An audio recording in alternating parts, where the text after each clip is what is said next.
This episode of Filmhouse is brought to you by ExpressVPN. Protect your online privacy today at expressvpn.com/film.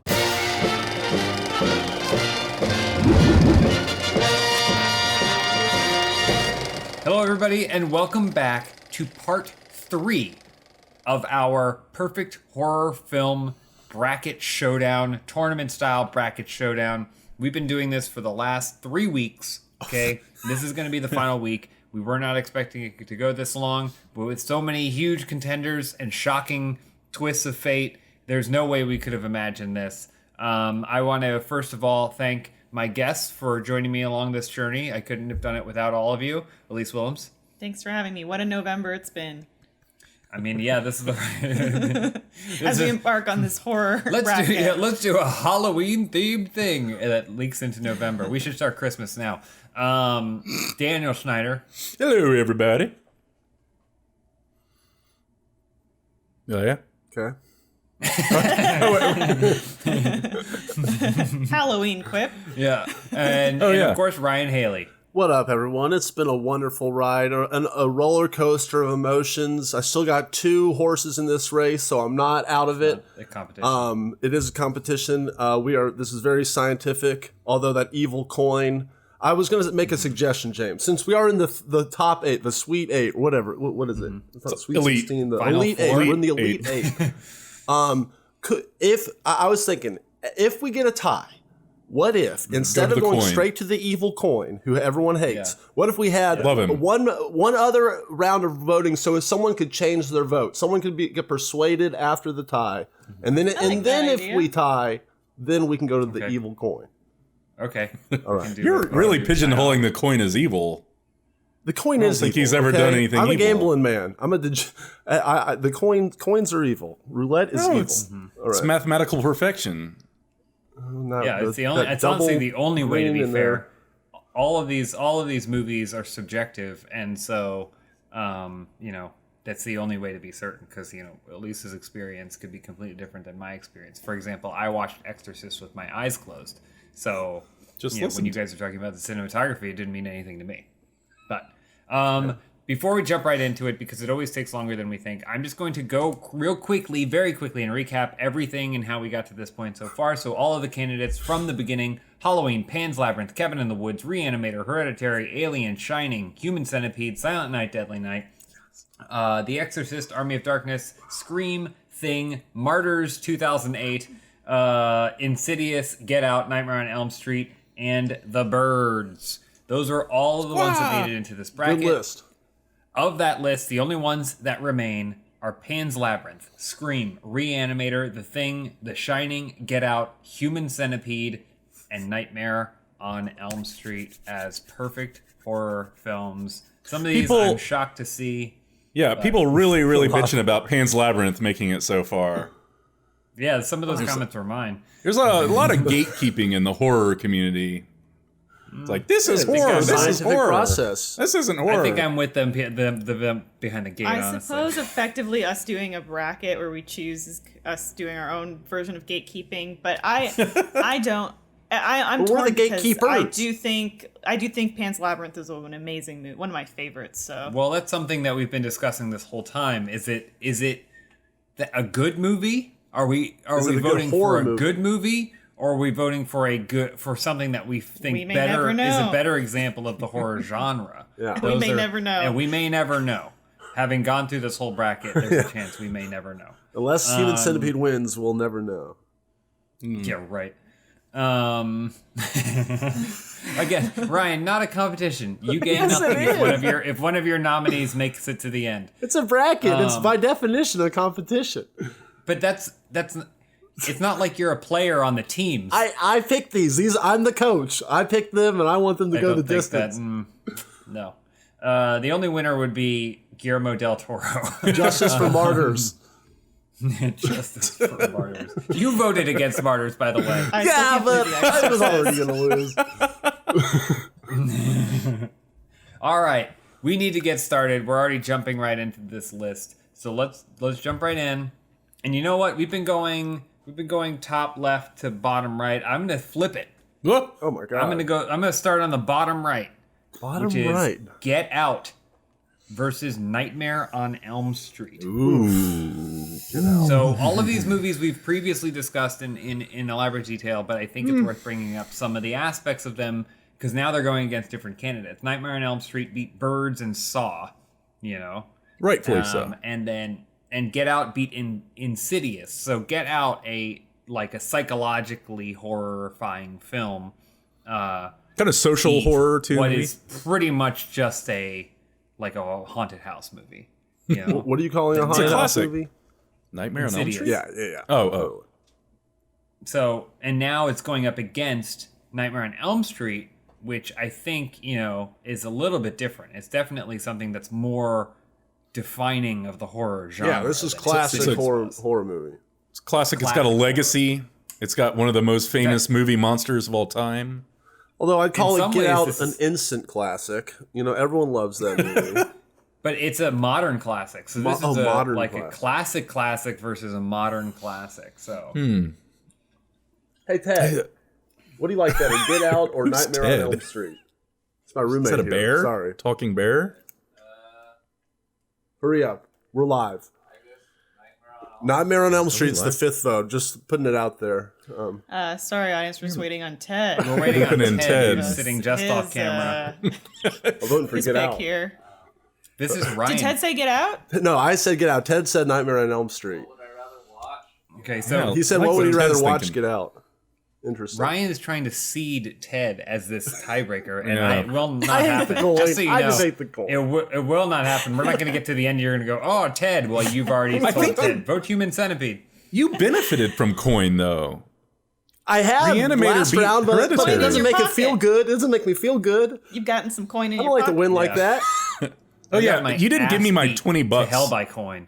I owe you. Yeah, sorry. I'll give you interest. The goddamn Exorcist is not on this list. It's ridiculous. Anymore. Halloween isn't. Goddamn Silent Night, Deadly Night. Okay. All right. Get Out versus The Exorcist. Get Out. Definitely movies from two different time periods. Let's say Nightmares had the time to stand the test of time, right? So we know it's a lasting member of the horror film community. I think the best thing that could happen for Get Out is that it doesn't stand the test of time, because it means society has progressed to a point where this just feels like a relic. I think what is so horrifying about this movie is the possible parallels to things that still exist especially in American society. Kind of absolutely fetishizing the black body and ownership over it. I will say I'm really looking forward to Get Out 3, Dream Boogaloo or whatever. What? For Get Out, like Human Centipede before it, the reason I love it so much, that movie, is because of the high concept, very well executed high concept that really sticks with you. It's more than even the visuals, which I think Get Out has some cool visuals going into the nothing or whatever, the deep. Yeah. That stuff is cool. But, or what is it? The Forbidden Zone? Sorry. You're getting further and further away from it. All I'm saying is that I love the concept of Get Out so much that it almost like even though the visuals to me is more iconic of Nightmare on Elm Street in terms of what a horror movie is, I think that Get Out is so unique and so cool and such an awesome use of the horror genre that to me it's going to get my vote just for that, even though I hate to do Freddy that way because I love Nightmare on Elm Street. Yeah. Get Out's definitely the smarter movie. To the opposite of what I said earlier, Get Out, in terms of standing the test of time, could become even scarier if society can progress and make leaps where this feels even more foreign of a horror concept. And people watch this and they go, Jesus Christ. There were parallels here. Unfortunately, think it's going to be timeless. I think that basically the idea of people of putting brains into other people, that's a horror concept that's been going on. But then adding obviously the racial element, and stuff is hopefully we get rid of. But who knows? I would be remiss if I didn't mention a movie that paved the way for Get Out. Tales from the Hood. which was a series, which is a horror movie that had a series of dark tales based in urban culture, and it did tap into some of these things, like the incarceration, disproportionate incarceration of black men in our country, but it was all through the guise of a horror film, like just a cheesy horror film. Which movie is this? Tales from the Hood. I don't think I saw that. It's great. It's a great movie. Sounds awesome. But it was also kind of swept under the rug at the time as being like this schlocky kind of, because all the stories are very, it's pretty schlocky, like silly ghost stories and stuff. But yeah, so it is to go what you guys are saying about like maybe losing relevance or maintaining relevance over time. At least from the time that Tales from the Hood came out to now, it hasn't been any less of a meaningful thematic device with what Get Out did in terms of the racial aspect and the fear side of that. So I feel like we're going to be looking down the barrel of this for a very long time to come. But I do want to say that like Nightmare on Elm Street created Freddy Krueger.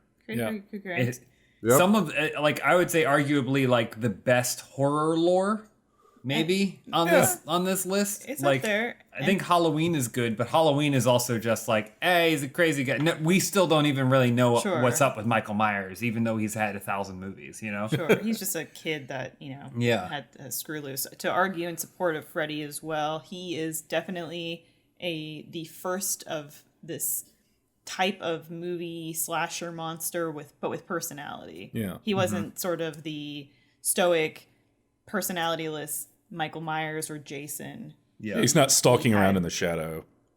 Yeah, he had pizzazz. He had jazz hands with knives on them. You could have fun. You could have fun with him. Yes. Right? He's a very fun villain. And that's something that like even Halloween, which I think started that stalk and slash genre, right? Like it was fun because of the fear, right? I think Nightmare on Elm Street was the first time where it was like, oh, like it can be fun because it's fun. And the like, spectacle of the deaths, because you're in this surreal dream world, get to be really, really fun, really out there. Lots of really fun practical scares. Yeah. And well done. That hand in the bathtub, I can't stress it enough. Yeah. It's hard to beat that image. It's terrifying. I think that's what Nightmare and Freddy have over Get Out is imagery, period. There's not, other than maybe the hypnotism scene, even though I think Get Out is a smarter film, doesn't have any images that are kind of burned into my brain forever. Like the man running at the screen, there was a whole meme about that. I mean, okay. But, like you said, Freddy's got pizzazz. He's an icon, and he's not just a big shadowy figure with a weird mask on. There's other, he's got his sweater and his creepy, nasty skin. Is it a fedora or a different type of old school hat he's wearing? I forget. But I don't know. I think just the claw thing, it might be a trilby. Having a signature weapon, I think, is really cool. I don't know that he's the last, sweater. character like that that's still in this bracket. So I think Nightmare might get my vote. Yeah, you can. The silhouette of a good Freddy character Krueger is immediately recognizable. Yeah. And if you think about a lot of these films, and not the villain and the monster isn't the only defining attribute, but like there's only a handful on this list that you can think the silhouette and be like, I know who that is. Yeah, Nancy is an underrated scream queen. Doesn't necessarily get her due. She comes back in the third one in a different sort of mentorship role. Johnny Depp. Nightmare on Elm Street obviously was a huge launch pad for him. Would we have gotten the poop wars, the poop in the bed wars? Johnny Depp and Amber Heard. Absolutely if it had not been for Nightmare on Elm Street. Amber was cleared of all charges apparently in a court in terms of pooping in Johnny Depp's bed. That's unrelated. That'll be a different. Maybe next week we'll talk about that. Perhaps we should just vote. All right, I do think we have to vote on this one. This is a tough one. It's a tough one, but here we go. Coin. It's a tough one. All right, so it's going to be 1 finger for Get Out, 2 fingers for Nightmare on Elm Street. Voting in 3, 2, 1, go. Freddy! Oh, wow. Nightmare on Elm Street. Damn. Wow, all right. I honestly thought all of you would be voting for Get Out, so I thought I will give Nightmare on Elm Street a vote because I think it's iconic. You need to stop voting like that. That didn't work for you last time. I vote like all the directors and crew are watching, and I don't want their feelings to be hurt. Yeah. Well, Jordan Peele's going to be crying after he sees this. Like, good job, everybody. I mean, Get Out's amazing. Yeah, man, you guys threw away your votes there. Well, all right. Our first move member of the on. Final Four. Yeah, Deservedly Nightmare on so. Elm Street has made it to the Final Four. I mean, I would have been okay with either of them getting there, to be honest with you. They're both workhorses of this genre. And subsets of the genre too. Two different ones. So. But we got to keep the train rolling. Let's jump on over to the West Coast, which represents nothing, but that's just the left side of the bracket.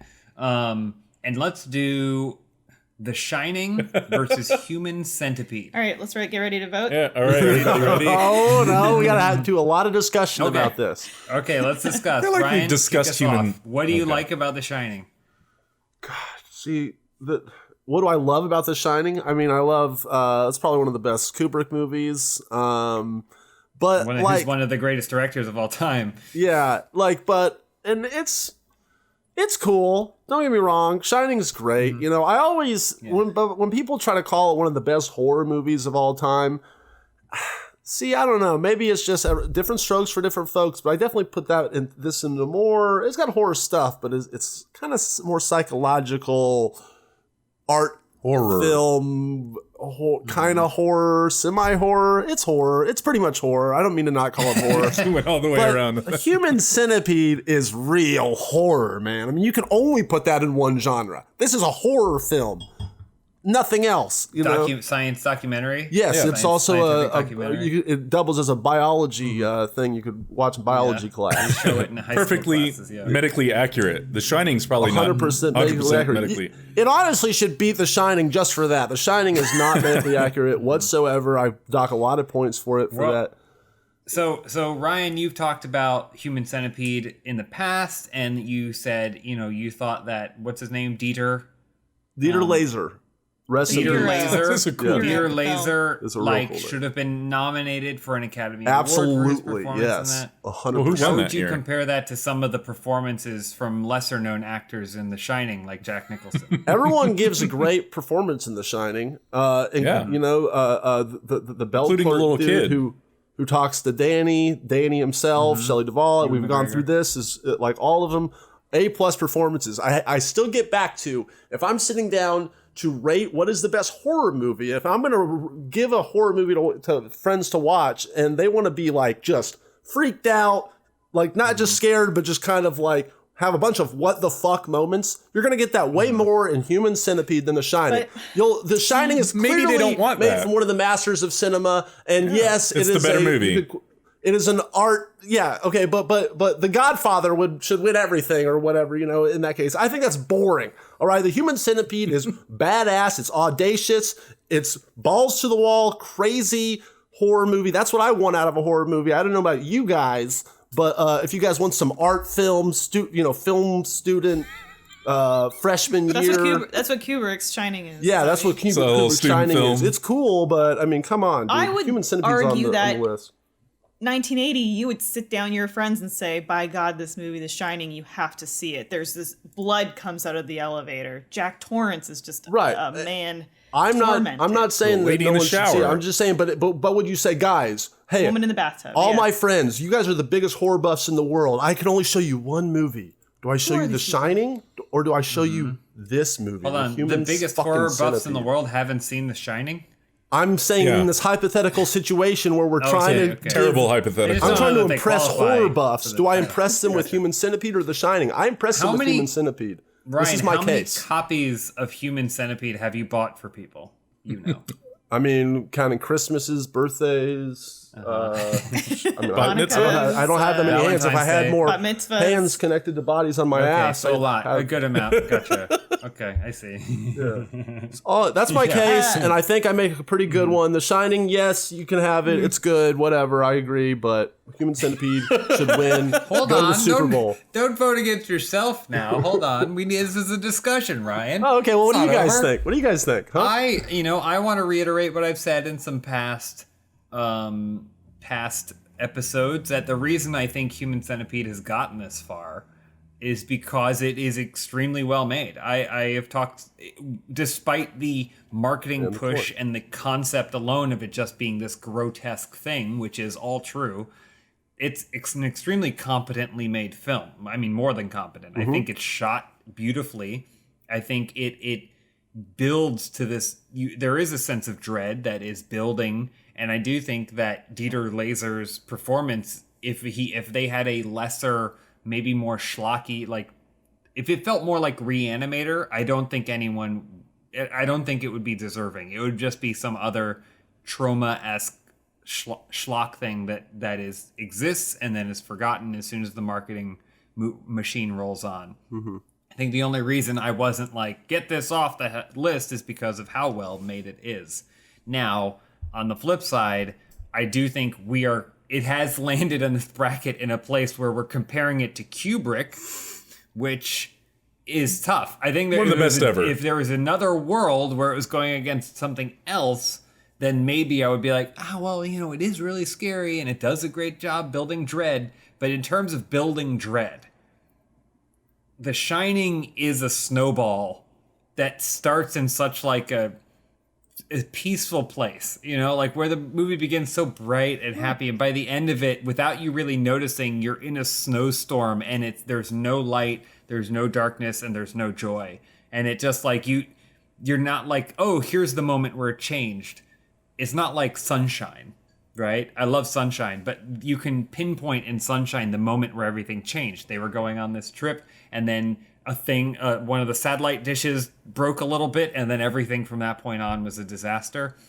Like, The Shining feels like a movie where you're like, all right, we're there. All right, let's unpack. All right, I'm going to get to work. I'm going to work on my novel. And like everything seems really normal until, like, I guess there's a couple times where they cut to an exterior and it goes dong.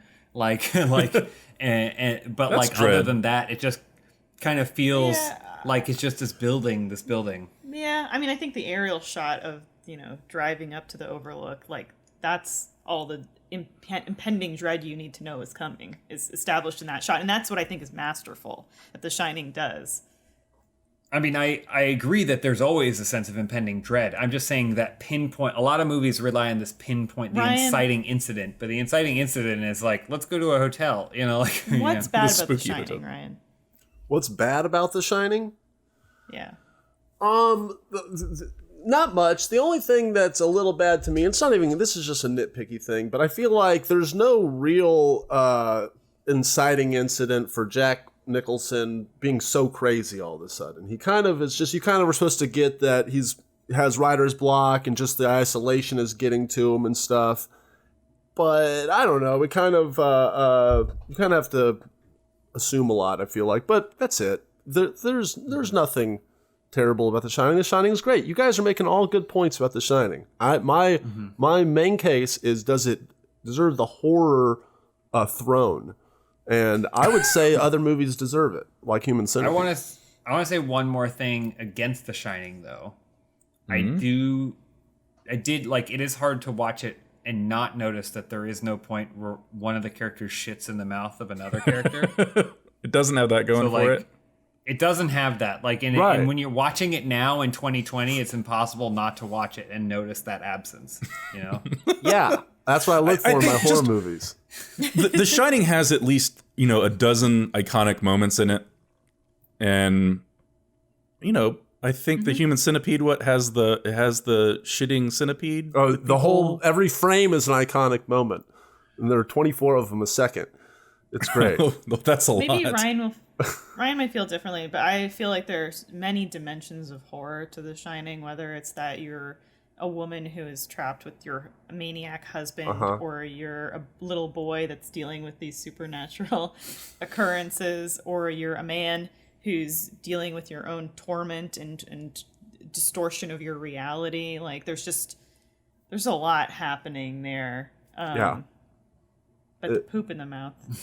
The poop in the mouth. There are some toilets. That is more There are horrific. some toilets in the background with the gross old lady. Yeah. But like other than that. And can we just take a moment to recognize the stroke of genius by it's 2 American women who get surgically sewn to a Japanese man who's the only one that can talk, and then there's an Austrian doctor. So you have this also kind of hilarious, what do you call it, like comedy of errors where no one can communicate with each other. Literally, the doctor can't understand what the Japanese human centipede man is saying, and they can't communicate. But you only have subtitles. Decides to put him at the front. He still decides to put him in front. I know, that's kind of an interesting decision by the director, which I think is probably a better decision than anything Kubrick made. I don't. But it's just As far as the human centipede goes, I don't think everyone that's like maybe one more step in the horror rung where, you know, a movie like The Shining can freak everybody out. Something like the human centipede is going just one level past to just completely fucking disgusting. And that's part of the point. But everybody can enjoy this zone right here. Everybody can enjoy this and still be horrified and scared without just for the rest of their lives being afraid of getting if we're having a horror bracket, we don't need to be judging this based on the Overton window of horror, okay? We need to be going off the extreme shit, man. Martyr should be in there, right with Human Centipede and Silent Night, Deadly Night. All of mine should be in the top is kind of what I'm saying. Ted. Can you ask Ted? Ted left. Yeah. I would have asked him. He loves Human Centipede. That's why we live together. Because you're hoping one day you'll get stitched. Yeah, you guys should be careful. Okay. There was no criteria to this that the scariest or most off-putting of the movies is what wins. That's not how this works. But there was no criteria, Dan. Yeah, so what the criteria for Ryan is the criteria for Ryan. And this is why I assembled all of you, because I knew that your criteria meant something different. And to bring in those different points of view is the only way we're going to get to the bottom of it. And speaking of getting to the bottom of it, like an American girl backpacking through Austria, we have to get to the bottom of The Shining versus Human Centipede right now. Okay. It's a good segue. So I think we have to vote. I think so. All right? It's vote time. Okay. So we're going to do 1 finger for The Shining, 2 for Human Centipede. Complete title, first sequence. Ryan, please don't find a fake hand to help get your votes up. How'd you know that? Okay. All right, on 3. Wait, remind me the numbers? Sorry. 1 for Shining, 2 for Human Centipede. Okay, thank you. Or 3 for... I thought we were doing 3s for Human Centipede. Anyway. That makes more sense. No, let's not confuse it. Bad joke. All right. It's a good joke. All right. On 3. 1, 2, 3. Come on, guys. Come on. Oh, my. Oh. Big surprise. Oh, my Lord. Oh, my Lord. What did I expect? You're right. What did I expect? Fucking mother. He's so disappointed in us. A bunch of pansies like us, Ryan. You knew where we were going to go. Okay. That's not what I wanted to imply. That's what you were thinking. You don't have to like poop-eating movies to be not pansy, okay? I'm just saying I thought we were all on the same page about the Human Centipede is satire. I mean, okay? It includes poop eating, but they also say, I don't like eating poop in it, so it's okay. So Ryan's heartfelt argument almost had me. Thank there. You, Dan. Could have gone. Did it really? Yeah, it was close. No, it didn't. No way. Not even. Okay. If we had gone to the fucking coin on Human Centipede versus The Shining, I would have shut this down right now. We haven't had to go to the true coin yet. We haven't had to pull the coin yet. No need to go to the coin, but we are going to toss something. We're going to toss to an ad break right now. We'll be back with the finished list after these messages from our sponsors. This episode of Filmhouse is brought to you by HelloFresh. Get fresh, pre-measured ingredients and mouth-watering seasonal recipes delivered right to your door with HelloFresh, America's #1 meal kit. HelloFresh lets you skip those trips to the grocery store and makes home cooking easy, fun, and affordable.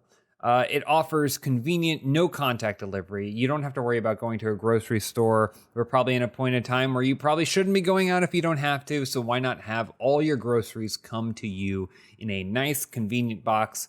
Recipes are also easy to follow, simple steps, pictures. There's no way you can get confused. I've spoken to a lot of people in the past that go, I can't cook. I don't know how to cook.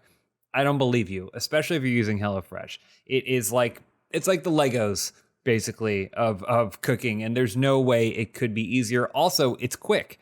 You're going to get your meals on the table. You're going to be cooking right away. It's going to be on the table in about 30 minutes, maybe less, if you chop as fast as I do. I'm a pretty quick chopper. You got some sharp knives. It's a great value. You're going to save 40% when you use HelloFresh versus shopping at the grocery stores. Also, one of the things that I like most is you use everything.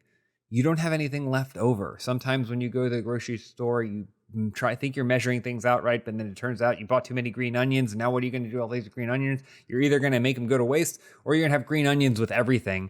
With HelloFresh, everything in the box is something you're going to use, and it's great. Plus, it's all delicious and nutritious. It's high quality, pre-portioned.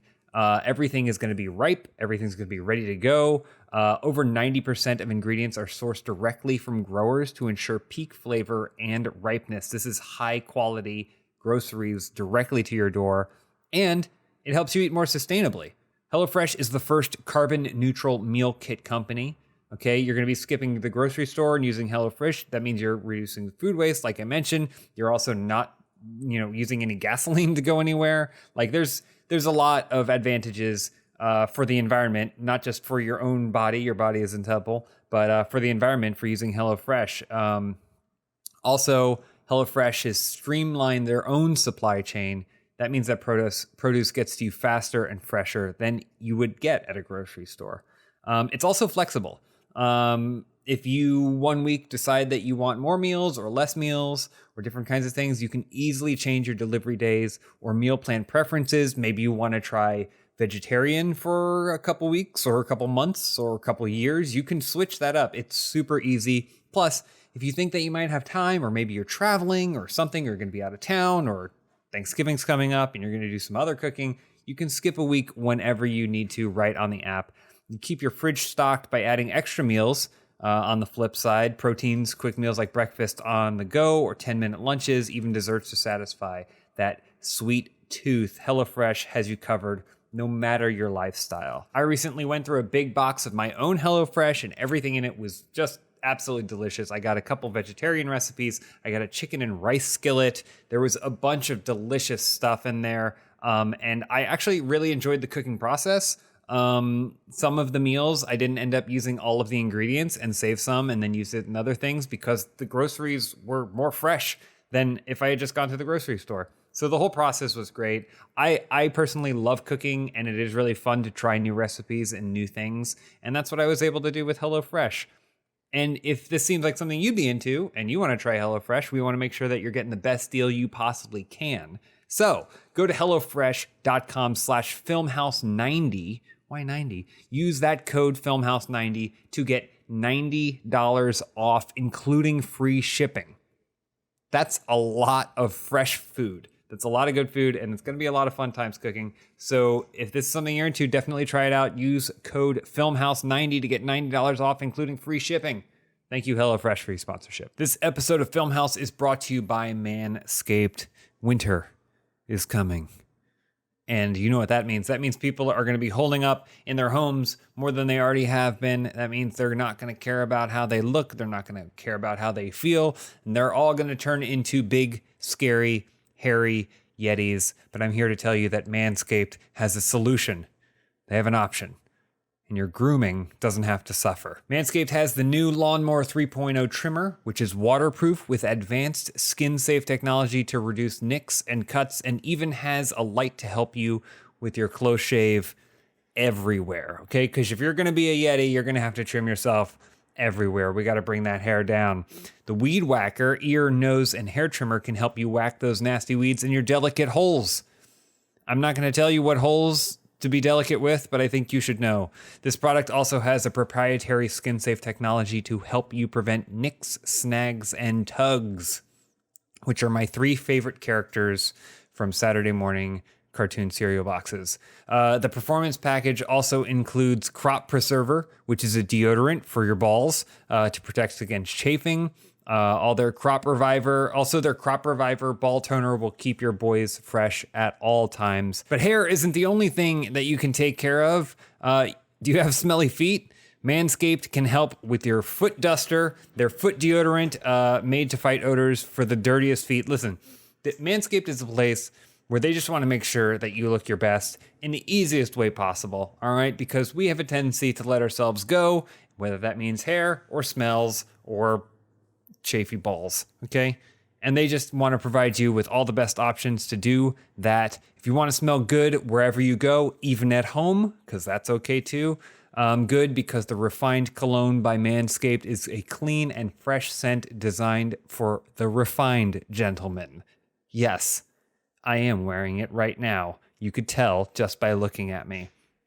On top of everything, they've thrown in the Shed travel bag to carry your goods and the Manscaped anti-chafing boxer briefs to hold the entire package together. Listen, they are covering you head to toe with things that are make you feel better, look better, and did I mention feel better? Plus, you get 20% off with free shipping at manscaped.com/filmhouse. So just because you're spending time inside during this winter doesn't mean you have to feel terrible all the time, okay? So get 20% off and free shipping by going to manscaped.com/filmhouse. That's 20% off with free shipping at manscaped.com/filmhouse. Be sure to join the Manscaped movement, which I think basically just means not letting yourself go to crap. These products, oh my God, it says these products are no joke. That's what it says here in the read.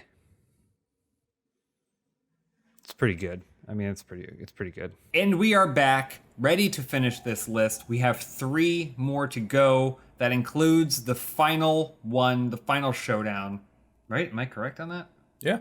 1, 2, yeah. Yep. No? 2 more. How? I don't know. We have anyway, 3 more. we have 3 more. Right. Yeah, you're right. 3 more. Including the Super Bowl. Okay. The Spooky Bowl. All right. Spooker Bowl. Let's move on to Pan's Labyrinth versus Re-Animator. Man, every single one of these is just going to be 3 versus 1 on me. This is. I feel like this is very similar to our discussion about Shining and Human Centipede. It is. I am willing to make a case again. I feel like if it's saying it again, to me, Pan's Labyrinth is not a horror film. Yeah, absolutely. The way some of these other movies are horror films. But it has enough horror elements that if you were to stretch the definition and give nobody criteria, that you could say maybe it's a horror movie. Let me get, I would like to say that, going back to a previous episode, Pan's Labyrinth beating Halloween is a goddamn travesty, okay? And I think about it every night, it keeps me awake, and it has no business being there. It should be Halloween. I would say that's the weakness of never establishing the criteria. Yeah. Sorry, it's a strength. Halloween probably should have. I mean, the problem is that Pan's Labyrinth is such a fucking amazing movie. Probably shouldn't have won in horror, but it's an incredible movie. It has the horrors of war, fantasy horror in it. Re-Animator, you look at those practical effects, and when that was done, it did a lot. It did a lot. Yes, it and did. It definitely subscribes to the more traditional concept of horror. There you go, traditional, But again, I have assembled you for a reason, and it's to bring up these things. I am not happy about Pan's Labyrinth beating Halloween, but it did. Happened. Okay. Yeah, you play into the tournament. It's eye-opening. You get yourself into the tournament, and you play your way to the championship. Oh, I agree. It doesn't mean I can't. No one's saying you don't play basketball. Voice my opinion. No, I get it. Listen, I agree. I want to again. So Re-Animator, it has already beaten Hereditary, and it was a split vote. Yeah. That was Coin, right? Hereditary. That was Coin. What's that? That was Coin. Right? So it's the only way I win is Coin. I take solace in knowing neither of these can take The Shining. Okay. Hey. All right, you never know. Like, to that confidence, though, you never know unless you're Will it come back to bite me? Unless you're in their heads. Re-Animator's going to go the distance. So, I do think that there's something to be said about what Re-Animator has already done, which is really impressive. And I also think that if we're kind of trying to compare things on this list, Hereditary, I think feels pretty similar to Pan's Labyrinth. I would say Hereditary is the version of Pan's Labyrinth, the extremely well-made movie about something other than horror that tips more into horror than Pan's Labyrinth does for me. And Re-Animator already surpassed it even with Coin. So, those are just some things that are rolling around in my head as we kind of work our way through this. I'm not really sure. Ryan, where? I mean, I know what you're gonna fight for, but like don't get me wrong. This is very similar to The Shining thing. I love Pan's Labyrinth. I think it's such a well-made movie, but we got to remember why we're here, folks. We're here to pick the best horror film. All right, Pan's Labyrinth getting to the Super Bowl or anywhere close to it, to the final four of a horror film off over Re-Animator and Halloween. I wouldn't be able to really sleep ever again if we made this decision. Re-Animator is absolutely the better horror film.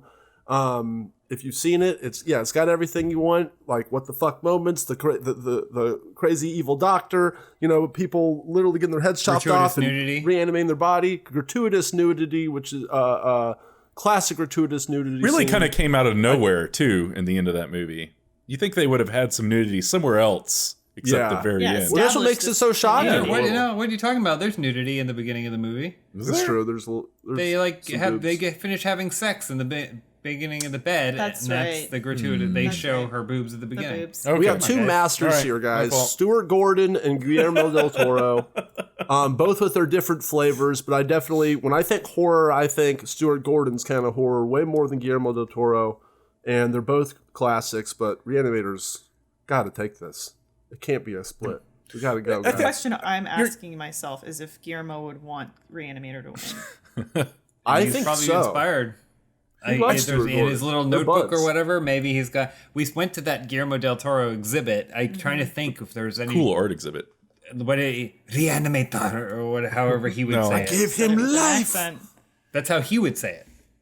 That's what he was supposed to make describe it. Yeah, he's saying it with an accent. GDT was supposed to be making a Frankenstein movie, but that Dooku killed it apparently. Yeah, he's had so many. He was supposed to do Mountains of Madness, which would have been rad. Kind of Re-Animator's kind of a take on the Frankenstein story a little bit. Yeah. Would you say? 1,000%. More fun. Yeah. More fun. Yeah. I think. It's just like Pan's Labyrinth. Again, juxtaposes the horrors of war with the fantasy horrors. It is an incredible movie. It's incredible. That guy that plays the general in Pan's Labyrinth, traditionally in Italy, he's a comedic actor.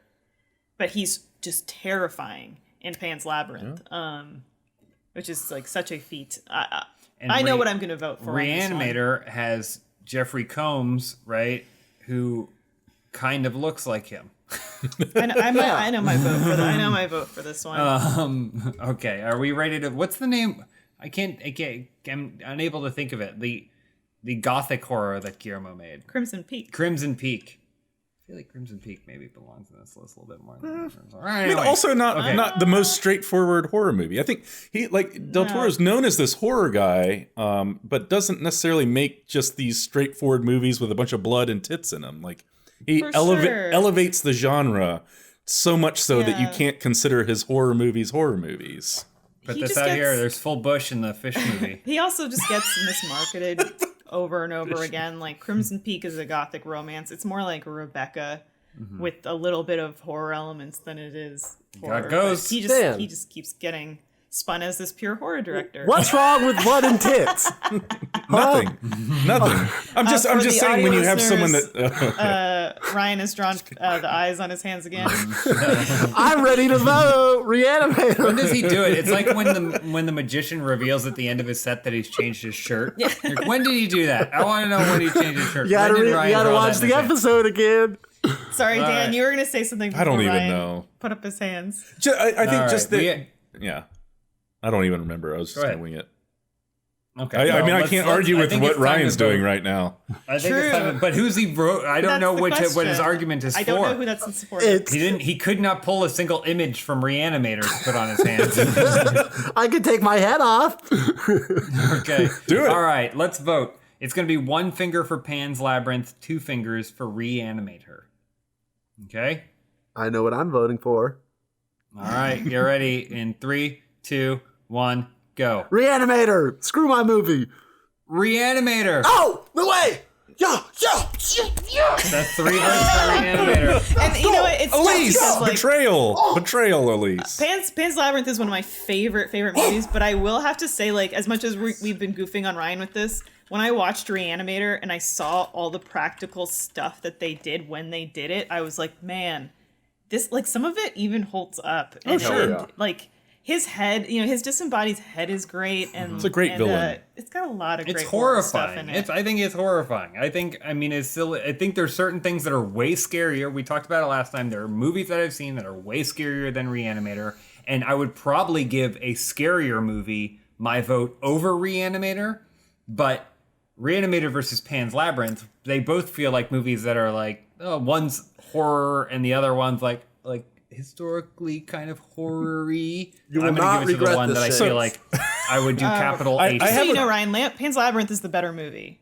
Yeah, you said that even. You agreed with my argument then that this is a better horror film. So I see where your logic is. You won't regret this. Those aren't your words. I have a question about Re-Animator. And they might have answered this in the movie, but I missed it. So the crazy young doctor chops the head off of the bad guy. But previously, every time they reanimated somebody, they went kind of nut bars crazy. What was it about the one doctor that was holding his head that made him be able to stay like normally?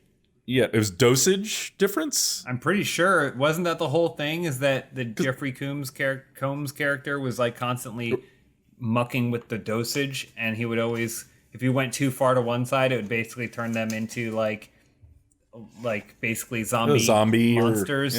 But then if you did the right dosage, then it would actually make it work. That was my question. What I presumed from watching it was that it was a dosage. It's been a while for me, but what James said sounds right. Well, that's what he was like at the beginning of the movie. He's constantly experimenting with dosage and stuff, and when the German doctor and like time after death, like, whatever.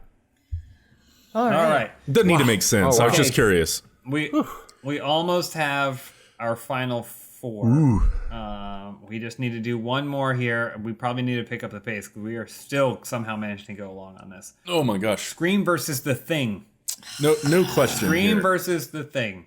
It should be The Exorcist and The Thing. It's that would be a way harder decision in my opinion.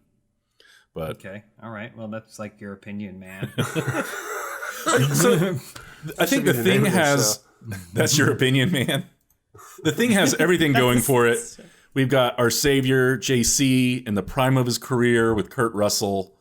It's hard to beat that duo in anything, if you ask me. It's tough because we also got our other savior, WC, with new, an ML, Neo Scream Queen, Neve Campbell. Oh, okay. Matthew Lillard giving one of the best performances of his career, underrated. We've got the iconic Ghostface mask killer. Yeah.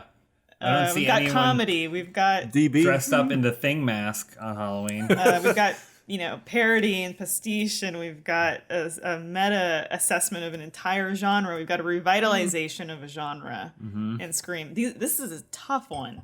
Does the humor in Scream take away from the horror? Just like the fact that it takes itself so lightly? Okay. Not for me. Not in the same way I appreciate it in Nightmare on Elm Street. I think this is the next level of that. I think horror should be a fun time, but the same way that a pure action movie like something like a John Cusack Where the World is Ending kind of 2012 type movie is not as fun as a Fast and Furious, something that like takes itself a little less seriously sometimes. Okay. I do think that like there's pure adrenaline and then there's self-aware adrenaline that dissipates some of that adrenaline with other forms of entertainment within. Oh yeah, I like that. I do think comedy and horror, we've talked about this a little bit, but they just work so well in concert from each other because it's peaks and valleys and the same, like peanut butter and carrots. I think you talked about it's building that tension and then setting the relief or the release of it. And Scream, I think comedy sometimes in horror, it lulls you into a little bit of a false sense of security because you're letting yourself laugh, enjoy it, and then it hits you with the scare. Yeah. This is a big one. Like, The Thing looks so good. Kurt Russell. Holds up. Yeah, those practical effects still hold up. I think that whole aspect of not knowing who could be the monster and it could be hiding within anybody, I think is almost kind of like a timeless theme, but also a frightening thing that, there's a monster inside anybody you look at, and it could get you at any point. For sure. I also really love the world. I was going to say, and socially, that whole imposter thing, we see in board games, we see in video games, like, it's definitely we love those games. That, talking about Get Out, is this still going to be relevant? I mean, you're always going to have an alien monster movie, but the idea of not knowing if the person next to you has your best or worst interest in mind is like a really human thing. And it's something that's always going to be scary. And Ryan, you have... It's just like also maybe the evils you could do to somebody just if you're suspicious of their ill intentions. You could go lock them in a sub-zero cabin. Aspect of it. Exactly. Yeah. Do you have your pick solidified, Ryan? This is probably the hardest of the top 8 for me because it's 2 titans. I for one, to your question about comedy and horror and stuff, some purists don't like to mix their comedy and their horror. I personally love it. As you can tell by my picks, Army of Darkness is like my all-time favorite. That's basically a straight comedy. But to me, The Thing is just it transcends the genre. It's like a classic just movie. It's just amazing in every way. John Carpenter's a master. I love, the first time I saw it, it really got me, like, who was the thing and who wasn't, and the effects and the whole imposter syndrome thing was amazing. And yeah, Scream historically, from like a cultural standpoint, obviously did more for horror than The Thing probably ever did. I think The Thing was a flop when it came out. It tanked, yeah. Yeah. So, but I don't know, how everyone weighs that a little differently, like its place in horror and stuff. And I kind of did earlier in the other ones where I'm like, if you think about a horror movie, which one do you think out? Kind of Scream, honestly, than Thing, but The Thing is just too good. I can't not. The Thing does transcend. I think it's a movie you can show people that aren't necessarily into horror movies or scary movies, and they would still enjoy it because it could just play as maybe a sci-fi movie a little bit. Even though I do think it fully, unlike Pan's, is unquestionably a horror movie. I really like it's something Carpenter does really well is he creates this little universe, the little tiny world down in the Arctic at their little research station. And, there's a dozen different characters, but each one is established pretty clearly with just a couple of lines. You kind of get maybe a little bit of personality quirk for each one of these little characters. I like it also maybe I think a lot of times horror movies, they have this maybe overarching problem that people dismiss, just like where's the cops or the military? Why isn't someone here to help solve this problem? But when you isolate people somewhere, like a cabin deep in the woods or a little research station in Antarctica, it makes sense why so much chaos can happen because there's no help anywhere to come. Mm-hmm. Yeah. I always mentally associate Alien and The Thing together, just because it has a lot of those story beats of like people that are isolated somewhere. They have some type of infiltration that they can't control. They can't quite pinpoint. They're remote. They can't get help. The Thing takes it to the other level because it's like someone's, there's the deceiver level of someone that's actively infected with it and trying to manipulate and deceive you. And so I think in a way, Alien walked so The Thing can run a little bit, and because The Thing was, John Carpenter was like, let's take it to the next extreme of that. But man, it's so good. The Thing's so good. When I think about what I would rewatch, it's definitely Scream because I've seen that movie 50 times compared to The Thing, which is maybe like 3 times. Mm-hmm. So it feels like, which one are you going to watch tonight? Like, I'd probably put on Scream, but then the thing feels like an event where you're like, okay, gonna sit down and do this, and that makes it very special in a way too. Yeah. Ennio Morricone, didn't he do the score? Am I crazy? Sounds about right. Yeah. Well, we'll say so. Just for the sake of time, we're gonna have to vote. I feel like we could talk for hours about this one specifically, but this has been a really tough corner of the bracket. Ennio Morricone to score Scream, and he instead they waited for Scream 2, where they could use the Broken Arrow Hans Zimmer's score from Hans Zimmer. All right, so 1 finger for Scream, 2 fingers for The Thing. This is to get into the final 4.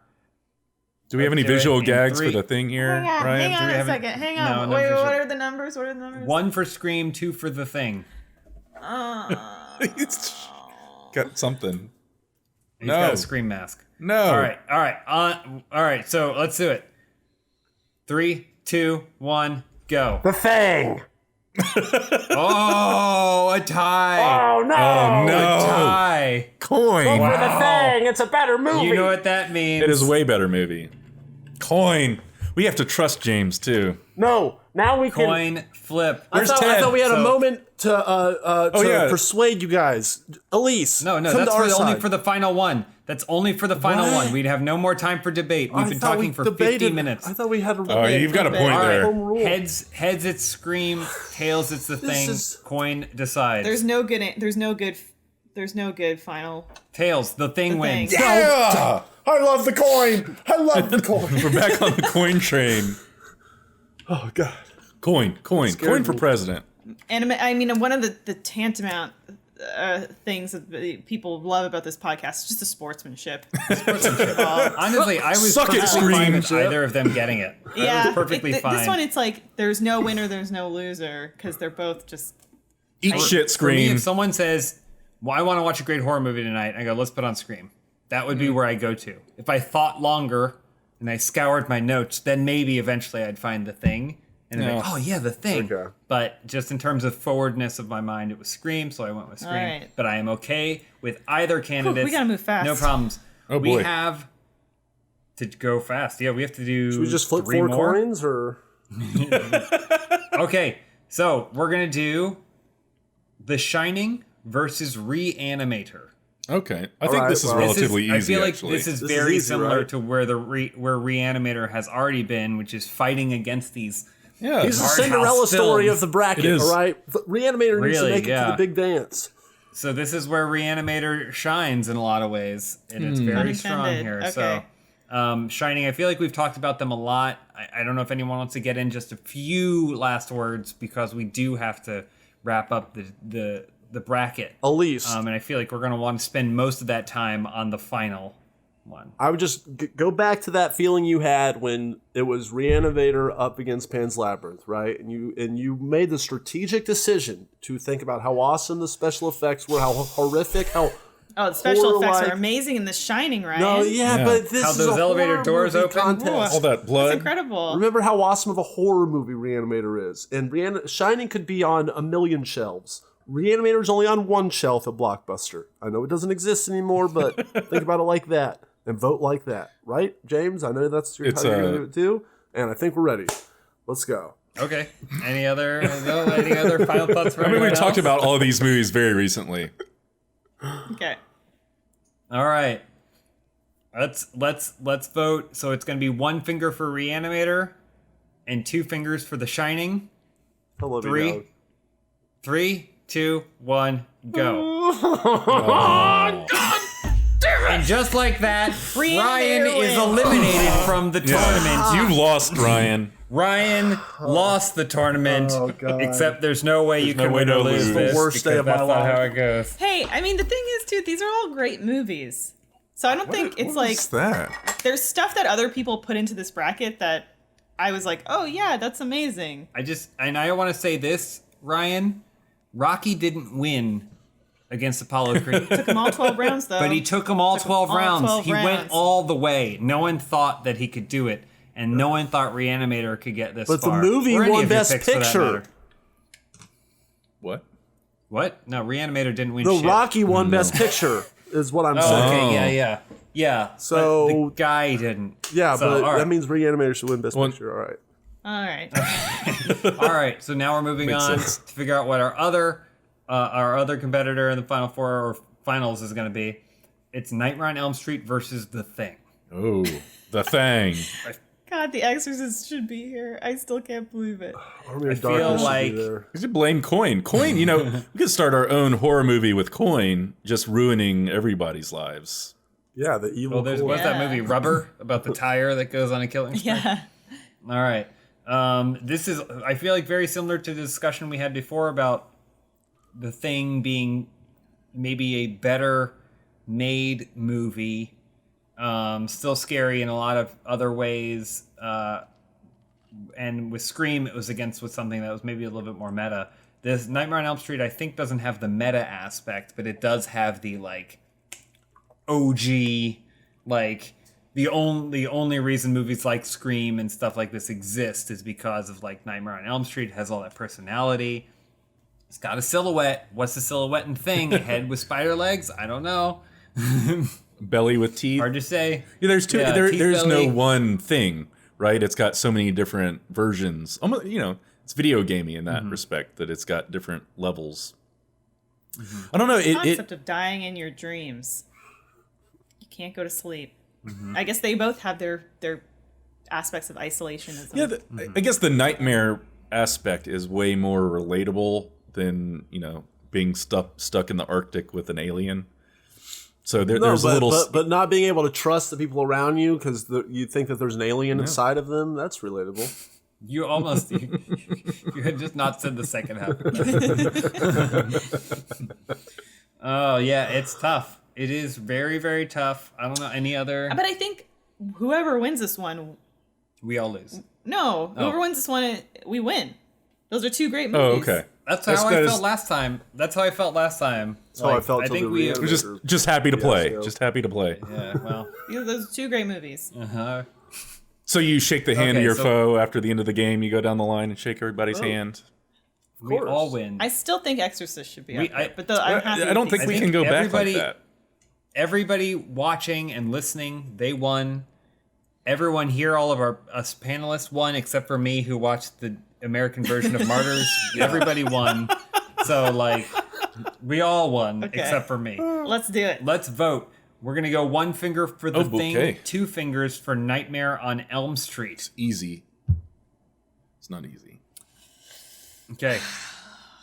Do it in 3, 2, 1, go. Thing. Oh my god. Ding, ding. Wow. Coin. Oh my god, it's a tie. We gotta flip a coin for this one. Oh no. We gotta flip a coin for this one. So heads, it's gonna be The Thing. Tails, it is Nightmare on Elm Street. Lucky the lady tonight. Because it landed on Nightmare on Elm Street. Oh! Wow. Nightmare on Elm Street. Huge. That's big upset. I'm excited for this because I think this is the more interesting discussion, personally. Wow. I think we have gotten to the heart of it. Through all of this elimination, we are going Shining against Nightmare on Elm Street. There are two different, we have perfectly narrowed it down to what horror can be. It's in your mind, man. It's all psychological. That's what we figured out.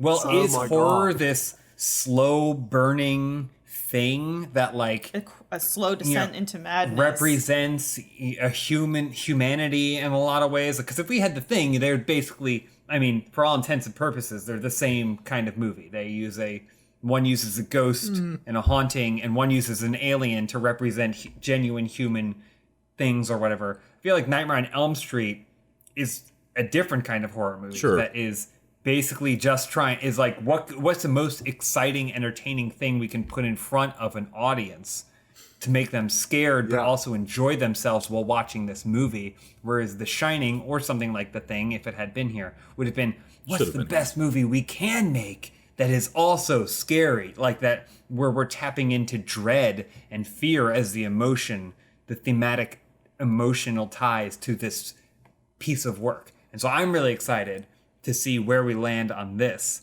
because next time, this to me is the interesting debate. No, absolutely not. We're doing it this time. This to me is the interesting debate. If there were 3, then I would say something like a Re-Animator, which is neither scary, like nor has a humanity, like, but it's this other element of like shock and like, oh my gosh, like impressiveness would be part of it. But I'm really happy that we landed with these 2. This is why you trust in the bracket. Which one has the better sequel? Does that at all matter?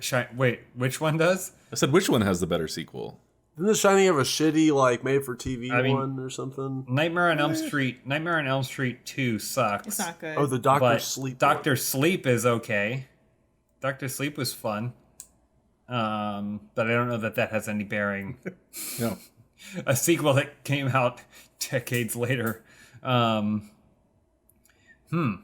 It's really tough.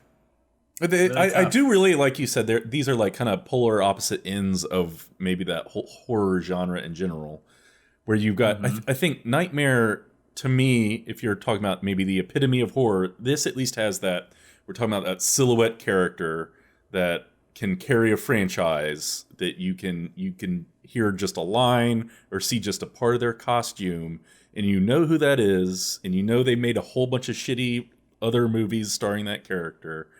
And it, haunted the dreams of kids for a long time. Whereas I don't know if, Jack Nicholson busting through a bathroom door was necessarily one of those things that, scared the shit out of a 12-year-old. Those 2 twins. They're definitely twins, scary. The blood, the lady in the bathtub. Bathtub lady, scary. Half a second of bathtub lady. It just...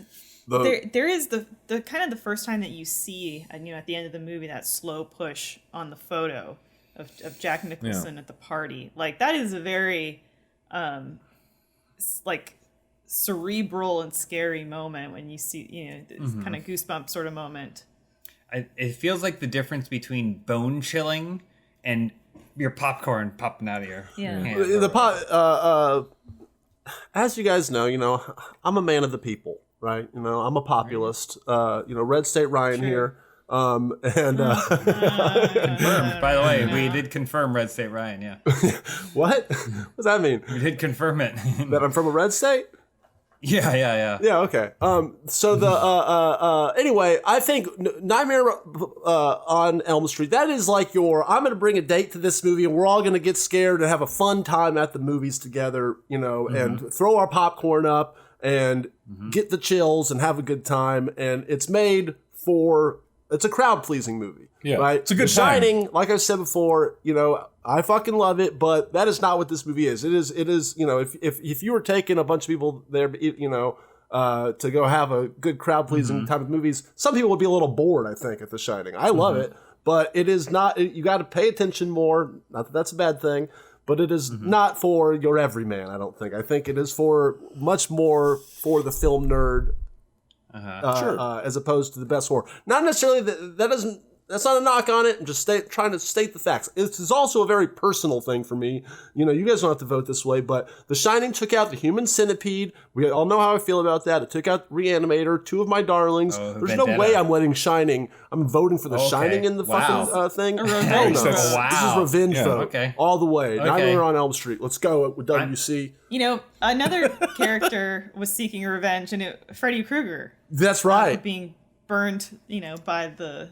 Yeah, but his vengeance was a little misplaced because he had also been a garbage human. Yeah. I always thought it was funny how Freddy Krueger was like, I will get my revenge. And they're like, what we did to you is justified, dog. So, yes, you step into an elevator with someone and they go, and someone goes, all right, it's a movie. What if your dreams could kill you? What if your nightmares were real? And they go, oh, and you go, now you step into an elevator with someone else, and then you describe The Shining.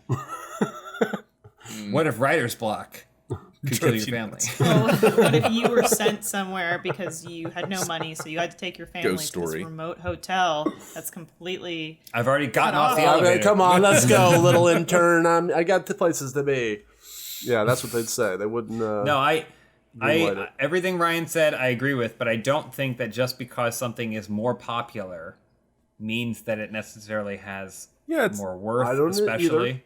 It's like the Academy Award for Best Picture versus, whatever Marvel movie made $1 billion. The MTV Movie Award winner. There you go. For Best Kiss. Yeah. Get a surfboard. Okay. Does everyone feel like they can confidently vote? This is huge, guys. This is the finals. All right, so don't take this lightly. I mean, everyone vote the way I'm voting. No takebacks. Once we have decided on this, there are no takebacks. And again, if it is a tie, the coin flip will not be factored in. You'll have one option to try and sway someone who voted the way you did in a different way, and then it will go to the coin flip. All right, everybody ready? 1 finger for The Shining, 2 for Nightmare on Elm Street. This is to pick the perfect horror film. Vote in 3. I'm not ready. I don't know what I'm going to do. Okay. Calling a timeout. Need a timeout to gather yourself. This is huge. This is the moment we've all So why are you waffling, Elise? Like, I also am having a hard time. I was just going to go with whatever popped out of my fingers. Wow, that's how you're voting? Well, you're voting just for spite, so that's not a good reason at all. Yeah, that's a good as enough reason as any. We got 2 No, it's not. It's a terrible here. Reason. And I gave you other reasons to support that reason.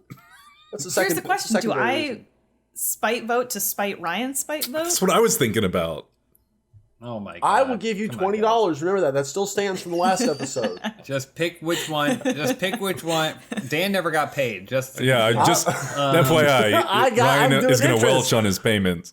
We have to vote, guys. We have to vote. Okay. So it's 1 finger for Shining, 2 for Nightmare on Elm Street. Ready to vote in 3, 2. Okay. Oh my god! Sorry, I'm so sorry. I'm just not. You cannot pause it once the count has started. You can't pause it. Wow. This is huge. I'm not ready. I can't make this decision. The Exorcist should be there. Army of Darkness. It's undoubtedly The Shining is a better crafted movie by someone who, is arguably a genius and one of the best directors of all time. But Nightmare on Elm Street is certainly a more enjoyable, by definition, horror film with, isn't that what you go to the movies for, to enjoy things? Sometimes you go to the movies, see other movies. Sometimes you go see Roma. The legs what does that say about neo-feminism? Mm-hmm. Okay, all right, I'm ready to vote. Okay, all right. 1 for Shining, 2 for Nightmare on Elm Street. Vote in 3, 2, 1, go. Oh, we got the wow. Consensus. Wow. So that is 1 vote for The Shining, 3 votes for Nightmare on Elm Street. I almost went One of them spite. 2 others well-informed. Reasoning. Yeah. For audio listeners, I just want to let you know, Elise voted for The Shining, James, Dan, and Ryan voted for Nightmare on Elm Street. I technically win both ways because I put this in the competition. You put both of them in the competition? Sure. Curious I put Nightmare on choice. Elm Street in. Oh. And you voted against it? I actually put The Shining in and voted against it, so... Wow. We reversed. I through being forced to or not, basically had to vote against all of my movies. So, and then Pan's Labyrinth beat the other ones. Wow. Nightmare on Elm Street. Nightmare on Elm Street is the winner. Spite winner. I forget about that. Yeah. Does everyone feel okay? We didn't have to do a coin flip for the end, so this is huge. I would love to know, now that we've gone through it all, does everyone kind of, having worked through it, have the movie that they wished had won? Not of these 2, but just of everything entered. Well, Dan, what's yours? I'd go back to The Thing, because I think that's the perfect horror movie. And it got close, and I'm fine with it losing to something a bit more iconic to the genre. And also, I think The Exorcist in this out of the same corner. That top bracket was brutal. Outside of the American version of Martyrs. I know, it's like the West in the NBA. It's like Grizzlies are always in the West. We're in the freaking Eastern United States, but we have to play the freaking Lakers and stuff, like all these awesome teams. It's like the exact same thing. That's exactly what I was thinking too. My pick would have been, it's hard to say. Do I pick the one that I just love the most, or do I pick the one and I wish won, or do I pick the one that I think could have gone further? And same criteria. I think Army of Darkness is my favorite movie on this list, but that's just a personal pick. I don't expect everyone to think that's the best horror movie, but Re-Animator, I thought had some legs. It went further than I thought. You guys, I'm glad you loved it. I'm glad I forced y'all to watch it, and I kind of wish it had gone at least to the finals, but I was happy with how far it went. Yeah, it did. I was surprised. Well. I think Halloween, that early cutout of Halloween, that was brutal. Was kind of that would have been a game changer later on. I could have seen a world where Halloween and Shining make fun of that. Yeah. I mean, I'm fine with it. There was no criteria, so I just put a really good movie in there that had horror elements. Halloween and The Thing compete at the end or something would have been pretty interesting. But ultimately, I'm okay with this landed. I think whichever way it would have gone at the end, I would have been fine with it. Real quick though, Elise.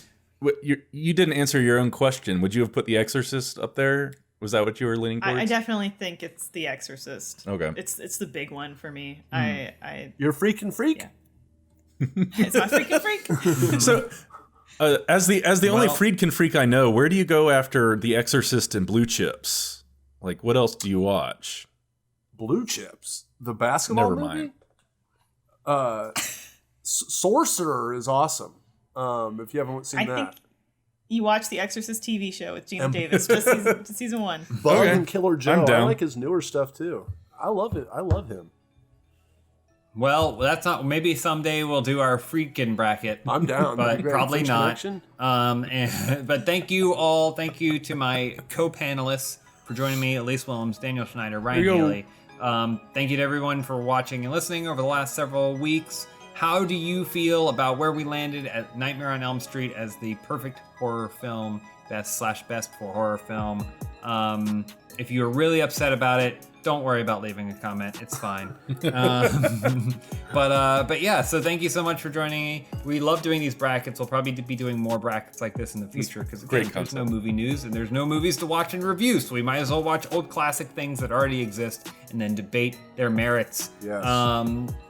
Thank you again for joining us, and we will catch you next time. Bye, everybody. Peace out, horror fans.